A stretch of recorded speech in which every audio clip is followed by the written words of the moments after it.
चला बाबा आता जेवायचंय. बघा कसलं ऊन लागतंय. रख रख रख रख ऊन करतंय. सकाळपासून जरा ह्या उन्हामुळं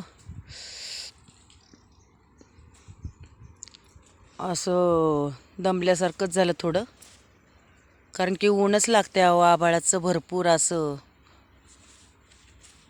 जेवायला या बाई.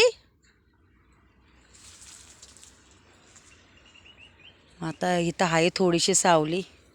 सावलीला इतांबाटी ठेवलीत कारण की माल ढिल्लं होतं उन्हात. त्यामुळे इतांबाटी अशी सावलीला ठेवलीत. थोडी आहे सावली ते म्हणलं आपलं जेवण करावं. एका जेवायला वाढून घेतलेलं आहे. या मग तुम्ही पण जेवायला आता. ते जाऊबाई येत आहेत ना आमच्या जेवायला.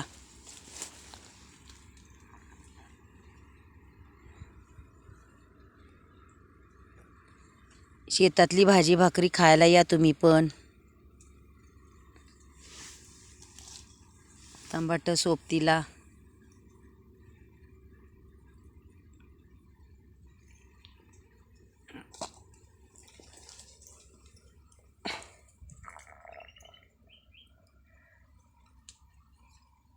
खाली असं वडा आहे. पलीकडं बघा भात काढायला आलेले आणि कांद्याची पण लागण चालू आहे. आपलं इथून दिसतंय मला इथं बसल्यामुळं.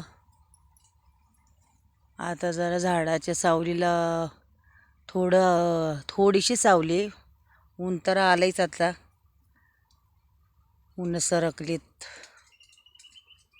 डोक्यावरच लागतंय ऊन अजून पण आपली बसली थोडंसं असं तिरकी होऊन. जेवायला बसतोय आता आणि जेवण करता करता आपलं इकडं तिकडं बघत पाखरं उडतायत. आणि समोरच वड्याच्या पलीकडं लागण चालू आहे. ते दिसतंय ते दाखवते मी तुम्हाला. इथून दिसतंय का नाही काय माहिती.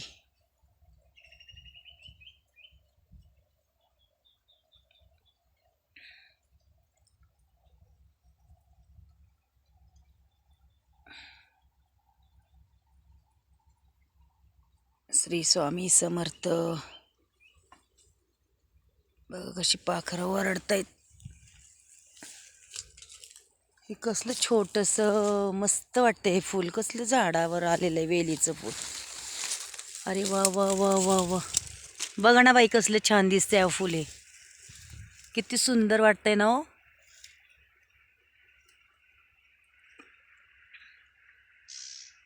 बघा ना वेलीला फुल आलंय. आंब्याच्या झाडावर ते लटकले असं.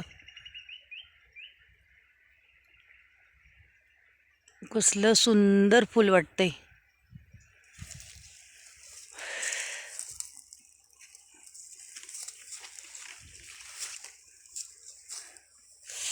ऊनच आज भरपूर आहे. थोडंसं आपलं आडोशाला डोकं सावलीला लावलंय आणि बसलोय आता जेवायला. या मग जेवायला जेवण करायला.